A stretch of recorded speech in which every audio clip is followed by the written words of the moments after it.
I've come to take you home, but not with roses, not with a smile. I came in silence into a monarchy, trembling beneath the weight of its own choices.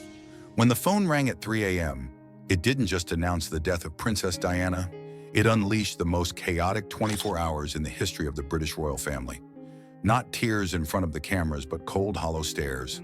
Not explanations, but refusals that needed none. And a fierce struggle to reclaim something that may have already been lost forever. Charles, a man suffocating between crown and guilt, knelt beside the body of the former wife who died alone. Two young boys awoke not to begin a new day, but to hear their father say the words, "Your mother now will not be coming back." Diana died that night, but what else died with her in those 24 hours? And then what or who finally came to a reckoning? You've heard the official story, but the truth behind it is only now being revealed. Balmoral Castle, the early hours of August 31st, 1997. Darkness cloaks the ancient fortress, not a sound stirring, except for the autumn wind whispering through intricately carved windows. The air is cold, almost as if nature itself holds its breath, sensing an invisible storm on the horizon. In a dimly lit study, the faint golden glow of an antique desk lamp casts shadows across Prince Charles' face, etching deeper the lines of a man burdened by the weight of a kingdom. The ornate wall clock, its gold-plated hands ticking relentlessly, strikes 3 sharp chimes, each one like a hammer blow to his heart. The phone rings abruptly, shattering the stillness. Its shrill tone echoes through the room, startling Charles's hand freezing over a stack of papers. He draws a deep breath as if bracing for something catastrophic. His trembling hand lifts the receiver, each movement deliberate, as though stretching time to delay an inescapable truth. From the other end, a doctor's voice from Pitié-Salpêtrière Hospital in Paris crackles through, trembling with anguish. "Your Royal Highness, this is Dr. Alain Pavie from Pitié-Salpêtrière Hospital. Princess Diana, she's passed away. A car accident in the Pont de l'Alma tunnel. Dodi Al-Fayed died at the scene. We did everything we could to save her, but she didn't make it. She passed at 12:23 a.m. I'm so sorry." The doctor's words cut like a blade, slicing deep into Charles's chest. He stands frozen, the receiver heavy in his hand, as if it holds his very soul. His eyes are vacant, lost in a flood of memories rushing back like an uncontrollable tide. He sees Diana's radiant smile on their wedding day at St. Paul's Cathedral, her sharp gaze defying the media and the painful arguments that placed them on opposite sides of a broken marriage. Above all, he sees her embracing William and Harry, her eyes brimming with love for the 2 boys now sleeping peacefully in a room not far away, unaware that their world is about to be torn apart. In Paris, at Pitié-Salpêtrière Hospital's emergency room, the atmosphere is suffocatingly heavy. The medical staff, who fought desperately to save Diana, stand in stunned silence as her heart stops beating. A young nurse, her hands still trembling from the futile resuscitation efforts, covers her mouth to stifle a sob. A seasoned doctor, no stranger to tragedy, bows his head, his eyes red-rimmed. Dr. Alain Pavie, who just spoke to Charles, sinks into a chair, his hands cradling his head, unable to accept their failure. Diana, the woman who once captivated the world, lies still, her breath gone. The news of Dodi Al-Fayed's death at the crash site and Diana's passing soon after ripples through the hospital like an earthquake, plunging everyone into a painful silence. Back at Balmoral, Charles sets the receiver down, his movements slow as if he fears breaking something more. He rises and steps out of the room, his feet heavy, as if chained to the cold stone floor. The long hallway leads him to William and Harry's room, where a half-open door shields a world of innocence on the verge of destruction. He pauses, his gaze fixed on his sons. William, 15, lies curled on his side, his brow slightly furrowed, as if dreaming of untold adventures. Harry, just 12, clutches his pillow, a faint smile on his lips, as if dreaming of his mother singing him to sleep. Charles longs to step inside to hold them, to shield them from the nightmare to come. But his feet are rooted, his heart gripped by a silent question. How can he tell them their mother, their entire sky, is gone forever? He turns away, heading to the royal meeting room, where advisors and Prince Philip await. The air is taut, every glance heavy with unspoken pressure. Charles stands tall, his voice trembling, not with fear, but with fierce resolve. "I propose we dispatch the royal aircraft to bring Diana's body back to England. She deserves a state funeral with full honors. She's the mother of William and Harry, the future kings. Prince Philip, his face as unyielding as granite, responds without mercy. Diana relinquished her title of Her Royal Highness. She's no longer a member of the royal family. Using the royal aircraft would break protocol. Someone who abandoned the system cannot be treated as if they still belong to it. Philip's words strike Charles like a dagger. He clenches his jaw, his eyes burning with fury. She's the mother of my sons that will never change no matter what your system thinks. The room falls silent. Advisors lower their heads. Buckingham. Queen Elizabeth II, seated at the head of the table, maintains her characteristic calm. Her hands are clasped tightly, her gaze distant, as if weighing the monarchy's unyielding traditions against a father's grief. Finally, she gives a subtle nod, a small but profound gesture. It's not full agreement, but a rare compromise, placing her son's emotions above royal protocol. In that moment, Charles knows this is only the beginning of a battle between heart and throne, love and tradition, a broken family, and a kingdom awaiting answers. The 3 a.m. call didn't just mark Diana's passing, it unleashed the most chaotic 24 hours in British royal history, where every value, principle, and heart was tested. Can Charles protect the honor of his former wife, or will he be swept into the vortex of tradition and politics? Can the royal family face the nation's grief, or will they remain behind Buckingham's cold stone walls? Paris, early morning, August 31st, 1997. The city of light, once aglow with dazzling boulevards and echoing laughter, now lies under a mournful fog, as if the sky itself mourns. Paris's bustling streets seem to hold their breath, and Pitié-Salpêtrière Hospital, nestled quietly in the city's heart, carries a suffocating weight. Charles, Prince of Wales, steps into the hospital's corridor, each footfall on the marble floor echoing like a drumbeat of fate, drawing him closer to a truth he dreads. The harsh neon lights cast dark shadows across his face, deepening the lines carved by grief in the few hours since that fateful 3 a.m. call. The endless, sterile corridor leads him to the morgue's door.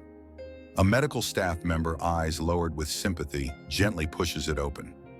Charles stops at the threshold, his heart seeming to pause. The room's air is thick, heavy, with the scent of antiseptic and the chill of metal. On a cold steel table lies Diana, heartbreakingly still. Her face is pale, stripped of the sparkling eyes that once enchanted the world, the radiant smile that melted millions of hearts. The wounds on her body, marks of the horrific crash in the Pont de l'Alma tunnel, are silent accusations searing into Charles's mind. He stands frozen, his trembling hands hesitant to approach, as if a single touch might make this unbearable truth irreversible. At that moment, Charles is no longer the Prince of Wales, heir to the British throne. He's just a man who loved, who hurt, and who now faces an irreparable loss. Memories of Diana flood back uncontrollably. He recalls their wedding day, Diana gliding down the aisle in a stunning white gown, her eyes full of hope. He remembers her radiant laughter with William and Harry, and the long nights of bitter arguments, trapped in a marriage with no escape. Above all, he recalls her gaze when she left the royal family, resilient yet deeply wounded. Tears stream down Charles's face, each drop falling to the stone floor, with a sharp, piercing sound like daggers cutting through the room's silence. He kneels beside the metal table, his trembling hands grazing its edge, searching for any lingering warmth from the woman who was once the center of his life. His voice breaks each word torn from his heart. I couldn't protect you, Diana. I broke my promise. I left you alone in this world, but I swear to you I'll bring you home, with all the honor you deserve. Ignoring the wary glances of the hospital staff behind him, Charles pulls a silk scarf embroidered with the royal crest from his coat, a symbol Diana was stripped of after their bitter divorce. His hands tremble as he gently drapes it over her body, the act slow and reverent, a silent declaration. To many, it might seem an act of defiance against royal tradition. To Charles, it's the only way to reclaim what was lost, not just Diana's honor, but his own as a husband and father. He whispers, his voice shaking but resolute, I've come to take you home, with honor, for William and Harry, who are sleeping unaware their mother will never wake again. As the royal aircraft lifts off from Paris, leaving the city of light behind, Charles sits by the window, his gaze heavy with sorrow, watching the twinkling lights fade into the distance. Paris, where Diana sought freedom, is now where she departed forever. Those lights seem to recount the story of a woman who lived brilliantly, loved fiercely, and left in a moment of fate. In Charles's heart, a silent question gnaws. Can he bring peace to Diana, to William, to Harry, or is he too swept up in a storm of helplessness? The hospital door closes behind Charles, but the image of Diana on that steel table draped in the royal scarf will haunt him forever. She didn't just leave, she left a void that can never be filled, not just in her family's hearts, but in an entire kingdom. Now Charles faces his greatest challenge: how to honor a woman who changed the world, while torn between love duty and the cold stone walls of the monarchy.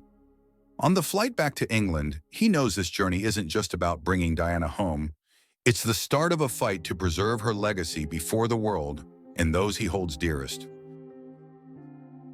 Balmoral Castle 9:00 a.m., August 31, 1997. The sun rises, but its weak light fails to dispel the icy chill enveloping the castle. The lush green fields around Balmoral seem somber, as if sharing the grief about to descend. Charles returns from Paris carrying news heavy as a boulder on his chest. Each step on the ancient wooden corridor echoes like a drumbeat of fate, leading him to the room where his sons William and Harry cling to the final moments of their childhood innocence. The door is ajar, faint light from the window illuminating the boys' faces. William, just awake, his eyes red, as if sensing something terrible, sits up, his gaze locked on his father, waiting for confirmation of the fear growing in his heart. Harry, still asleep, clutches his pillow, his face serene, untouched by sorrow. A faint smile lingers on his lips, a dagger to Charles' heart. He stands silently at the threshold, his hands clenched as if restraining a storm of emotions. Charles steps inside each movement, slow prolonging the moment before the most painful words of his life. He sits on the edge of Harry's bed, his hand gently touching the boy's golden hair. His voice chokes, each word ripped from his heart. William, Harry, your mother, she's gone. She was in an accident in Paris, and she didn't make it. The room's air seems to freeze. William glares at his father, his eyes blazing with a mix of fury and unbearable pain. Why didn't you protect her? He shouts, his voice breaking, his fists clenched, as if to shatter the agony crushing his heart. You promised, you said she'd be safe. Why did you let this happen? William leaps up, his steps unsteady as if the world has crumbled beneath him. He turns away, hiding the tears streaming down his face, his shoulders shaking with each sob. Harry, jolted awake by his brother's cry, opens his eyes, his innocent face shifting to panic. He sits up, his wide eyes pleading with his father for a denial. No, you're lying, he screams, his childlike voice cracking with pain. Mum's coming back? She promised to take me to the park. She can't. His weak fists pound the air, his sobs tearing through the castle's silence. Harry throws himself into Charles' arms, his small hands clinging tightly, as if holding on could make the truth disappear. Charles is speechless. He sits there holding Harry, feeling the boy's trembling body in his arms. His own tears fall silently, soaking Harry's golden hair. He wants to offer comfort, to promise everything will be okay, but how can he when he's drowning in despair? William in the corner turns his back, his shoulders trembling, but silent. He storms out the door, slamming behind him, leaving a heavy stillness. No one stops William. He walks alone through Balmoral's fields, his steps heavy for 14 hours. The cold wind lashes his face, but he feels nothing but the pain burning his chest. He stops at a large rock, pounding it until his hands sting, screaming into the void, as if to banish the despair consuming him. No one knows what he thought during those hours. Did he blame himself for not calling his mother more, or rage against the fate that stole the most important woman in his life? When William returns, his face is no longer that of a teenager. His eyes carry a profound sadness, as if he aged years in a single day. Charles looks at his son, his heart twisting, knowing no words can heal the wound torn open in William and Harry's hearts. In that moment, Charles realizes Diana's loss isn't just the loss of a woman, it's the collapse of a world his sons once believed in, and he, a father and a prince, must now guide them through the storm, even as he himself is lost. Evening, August 30 Mer. 1997, the emergency meeting room at Balmoral Castle hums with suffocating tension. The crystal chandeliers cast light on ancient wooden walls, but they can't dispel the chill of the debate about to erupt. Charles stands in the center, his eyes red but burning with unyielding resolve. He's lost Diana, and now he's determined to protect her legacy, not just for her, but for his heartbroken sons. He speaks, his voice firm, yet weary from a day of unrelenting pain. I propose a state funeral for Diana. She wasn't just the mother of William and Harry, she was a symbol of compassion touching the hearts of millions worldwide. We cannot deny that. Queen Elizabeth II, seated at the head of the table, meets her son's gaze. Her hands are clasped tightly, her eyes stern, but betraying an inner struggle. Her voice is clear, each word steeped in resolve. Charles, we cannot let emotion override tradition. Diana is no longer a royal. A state funeral is out of the question. I want no spectacle. I want to stay here to comfort William and Harry, to be a grandmother supporting her grandsons in their grief. The Queen's words erect a stone wall between mother and son. Charles slams his hand on the table, the sound reverberating in the silent room, startling the advisors. His voice trembles with fury and uncontainable pain. Mother Diana is the mother of my sons. She lived true to her heart despite every royal rule.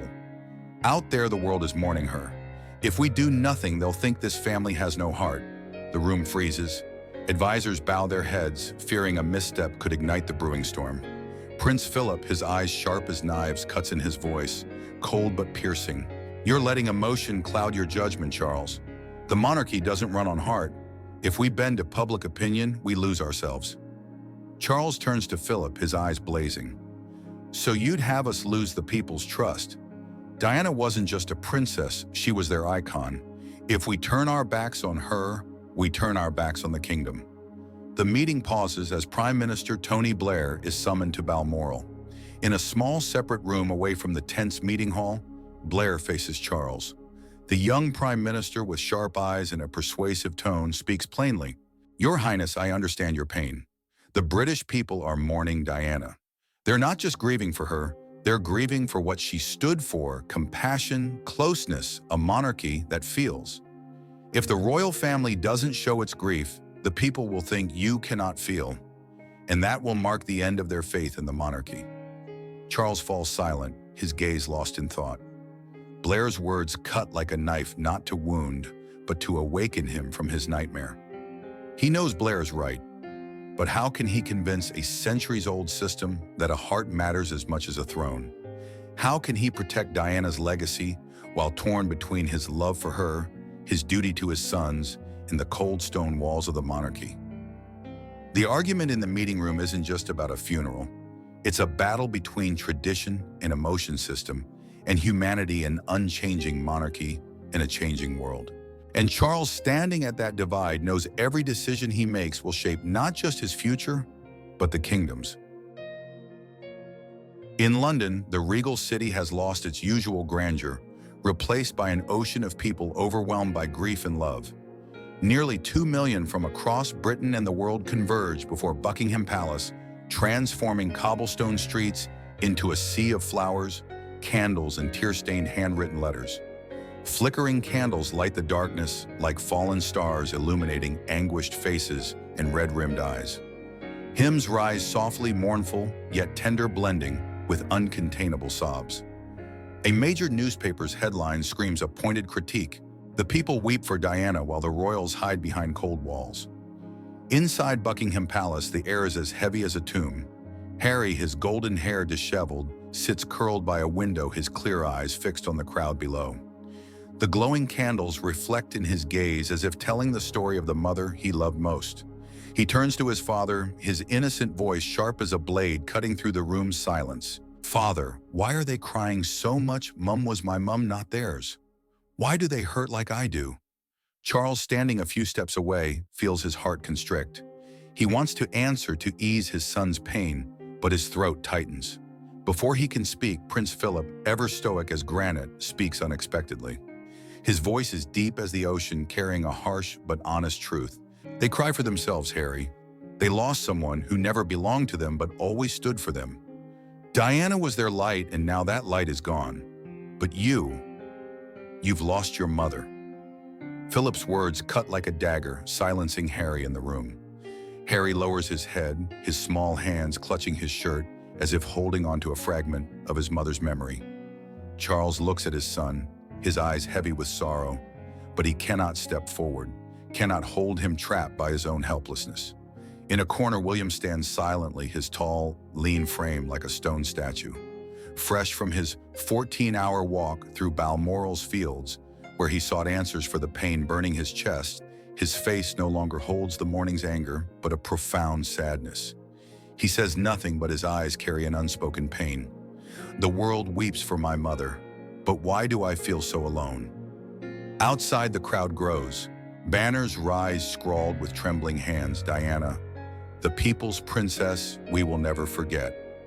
Carnations, roses, and lilies pile high before the palace gates, a reminder that love for Diana belongs not just to the royals, but to the world.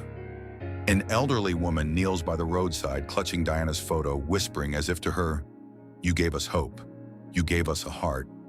A young woman, eyes red, sets down a candle and softly sings "Candle in the Wind," her voice joining thousands in a chorus of loss. Buckingham Palace, with its unyielding stone walls, seems besieged not by anger, but by something stronger: love. That fierce, uncontrollable love is something the monarchy was never truly prepared to face. Charles stands by a window looking down at the crowd, his heart heavy. He knows Diana was not just his son's mother or his former wife. She was the icon of a world the monarchy never fully understood. And now, as the kingdom mourns, he realizes the royal family must change or be engulfed by the people's grief. The next morning, London hums with unprecedented tension. Public pressure rises like a tidal wave, threatening to sweep away the monarchy's unyielding stone walls. Millions across Britain and the world fix their eyes on Buckingham Palace, waiting for a sign, any sign that the royals understand their pain. The flickering candles, mountains of flowers and banners proclaiming Diana, the people's princess, are relentless reminders that the monarchy's silence is seen as indifference. Under this unbearable pressure, Queen Elizabeth II, the symbol of steadfast tradition, makes a rare decision to break the silence with a live television address, an act reserved for the kingdom's most pivotal moments. In a small room at Buckingham Palace, the setting is simple yet solemnly dignified. An antique wooden table holds a family photo: Elizabeth, Charles, William, and Harry, a silent reminder of what's at stake. Soft light from a crystal chandelier highlights the once joyful smiles, now mere memories. The Queen sits dressed in an elegant black dress, her hands clasped tightly, fingers gripping as if holding back a storm of emotions. Her eyes, usually sharp and unyielding, betray a rare conflict, a blend of a monarch's duty and a grandmother's pain. Technicians stand quietly in the corner as the camera begins rolling. The world holds its breath, from London's flower-strewn streets to homes across the globe where millions are glued to their screens. The Queen's voice resonates, slow and weighty, each word carved from stone, carrying a kingdom's strength yet laced with human fragility. "I speak to you not only as your queen, but as a grandmother. We love Diana dearly. She inspired with her kindness, her warmth, and her unconditional love for others. She was an integral part of our family, and her loss is a wound that cannot be healed." In that moment, something extraordinary happens. A single tear rolls down the Queen's cheek, small, fleeting, but seen by the world. For the first time in decades, the British people witness their Queen, the symbol of constancy, the iron mask of the monarchy, as human. That tear, like a crack in Buckingham's stone walls, shakes the kingdom. It's not just a sign of personal grief, but an admission that even the monarchy, however unyielding, has hearts that ache, love, and lose. Outside, crowds gathered before giant screens in Trafalgar Square, and Hyde Park fell silent as the address aired. A middle-aged woman clutching her young daughter, tears streaming, whispers, "She understands.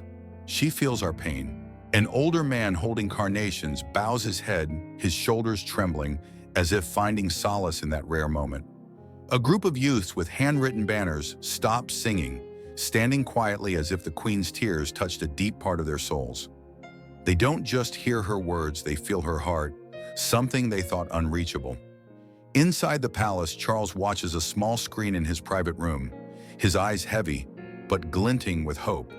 For the first time, he sees his mother, the woman who always put tradition first, who he thought immovable, open her heart to the world. He clenches his fists as if holding on to this moment when the monarchy finally shows it's not just a symbol, but human. William and Harry, beside their father, hold hands silently, their fingers interlocked in an unspoken vow to face this pain together. Harry, his voice still choked, whispers, "Granny misses Mum too, doesn't she?" William doesn't answer, but his grip tightens as if clinging to the fading warmth of their mother, their family, in this rare moment when their grandmother becomes truly a grandmother. The Queen's tear is more than a personal moment, it's a historic turning point. It marks the first time the monarchy admits it, to bears wounds, pains, and loves that cannot be hidden. But as the cameras stop and the room's light dims, a question lingers. Will that moment quell the storm of public outrage engulfing the monarchy? Can that tear bridge the gap between palace and people? Or is it merely a fleeting light before a greater challenge? Diana's funeral, where the world will watch the royals' every move, judging each action, seeking answers to the question, who did Diana truly belong to? That afternoon, London's sky is a somber, gray light rain, falling as if nature weeps for a lost icon. The city's ancient streets, usually alive with laughter and bustle, are hushed, filled only with the footsteps of millions lining the roads, braving the biting chill of early autumn rain. The hearse carrying Princess Diana's body moves slowly through the boulevards, each turn of the wheels a painful heartbeat of a grieving kingdom. The vehicle, draped in white flowers, is the centerpiece of a mournful symphony where grief and love intertwine. Millions stand shoulder to shoulder from Kensington to Westminster. Women clutch their children, tears mixing with rain, calling Diana's name as if to summon her back. Men, typically stoic, bow their heads, gripping her photos, clinging to a fading memory. Children, innocent yet sensing the heavy air, hold carnations and lilies, placing them on the pavement as a farewell. Elderly voices sing hymns, trembling in the wind, weaving a chorus of loss. William and Harry, their faces composed but eyes red, walk behind the coffin. Their black suits age them, but their eyes betray the fragility of hearts freshly broken. William, standing tall, carries the weight of an heir. Harry, hesitant, clenches his fists, seeking the last traces of his mother's warmth. Beside them is Charles Spencer, Diana's devoted brother, his face ashen, unable to hide his anguish. The crowd watches, their sobs intensifying, as if sharing the boy's pain. From childhood, William and Harry were taught to suppress pain, to uphold royal decorum, even with shattered hearts. Prince Philip, walking beside them, had instructed them, before leaving the palace, "You are royals. No matter how much it hurts, you must not let the world see you break." William bites his lip, striving for the impassive mask he was taught, but each step on the wet road feels 1,000 pounds heavier. Harry, gripping his brother's hand, fights back tears, whispering through the rain. "William, why can they cry, but we can't? I just want to call out for Mum." Philip, his stern face now tinged with deep sorrow, leans down to his grandsons. His voice is low but heavy with emotion, as if he too wrestles with his pain. "They cry because they loved your mother, Harry. But you must be strong, not because you don't hurt, but because you carry the weight of the monarchy's image." Philip's words are a burden on the boy's shoulders. Harry lowers his head, unable to stop his tears, but biting back sobs as if afraid a single sound would shatter the standards he was raised to uphold. William grips his brother's hand tighter, his eyes lost in the crowd, searching for a place to release the pain he's forced to hide. "Mum, I have to be strong for you, but I just want to cry like they do." As the hearse passes Buckingham Palace, the air grows heavier. Charles stands behind a large glass window, his hand pressed against the cold pane, as if reaching for the crowd, waving and calling Diana's name. His eyes are heavy with sorrow, but beneath lies a painful realization. In that moment, he sees that Diana was a symbol of a world the monarchy never truly grasped. A young woman in the crowd shouts, her voice choked, "Diana, we love you." Her cry spreads like wind, becoming an unstoppable wave of love. Charles stands still, his hand on the glass, feeling his heartbeat sync with the people's cries. He knows this funeral is more than a goodbye. It's a declaration that Diana transcended royal boundaries to become the people's princess. Late afternoon as a fiery sunset bathes the lake at Althorp, the Spencer family's ancestral home, a sacred stillness envelops the scene. The small island in the lake surrounded by weeping willows is where Princess Diana will rest forever. Not a royal cemetery, not Westminster Abbey, with its rigid protocols, but a secluded, peaceful place where she can be herself, not a princess, not an icon, just a free heart as she always yearned to be. A small boat carries Diana's coffin across the water, its ripples like her final whispers to the world. Charles, William, and Harry stand on the shore, three silent figures under the sunset. Charles, his face stern yet resolute, gazes with sorrowful eyes as if seeking to atone for what was lost. William, now carrying the demeanor of a young man, stands tall, but his trembling hands betray him as the coffin drifts away. Harry, still a boy with a broken heart, clings to his brother's hand, as if letting go would mean losing everything. As the coffin is lowered on the island, William turns to Harry, his voice soft but firm, a sacred vow. Mum doesn't belong to the palace, Harry. She belongs here. No one can take her from this place. Harry nods, tears streaming down his cheeks, but a small smile breaks through. Mum would love it here, he whispers, his voice choked but full of love. She always loved quiet places. She said she wanted to live where no one could find her. Charles stands silently, his gaze fixed on the island. He says nothing, but memories of Diana flood back, the rare moments of joy, the painful arguments, and the times she stood for what she believed in. Though she's gone, he knows she lives on in William, Harry, and millions beyond. Diana wasn't just a princess, she was a flame that will never fade. From a distance, Prime Minister Tony Blair watches the final rite with his advisors. He turns to one, his voice low but emotional. She left as a princess, but lives on as an unbreakable heart. The monarchy lost someone who walked away. The people lost someone who never left them. As the sun sets its final rays, light the island, making the willows shimmer like golden tears. A gentle breeze carries the scent of flowers placed around the lake. Diana has found the peace she always sought, far from the monarchy's stifling rules and the media's flashing lights. In the hearts of millions, she remains the people's princess, the woman who shook a kingdom with love and compassion. As Charles, William, and Harry leave the lake, they don't look back. But in their hearts and the world's, Diana lives on, immortal, like the fiery sunset over Althorp's lake, a symbol of eternal love never fading. Did Diana's passing truly awaken the heart of the monarchy, and after everything, was her love enough to bridge the gap between the palace and the people?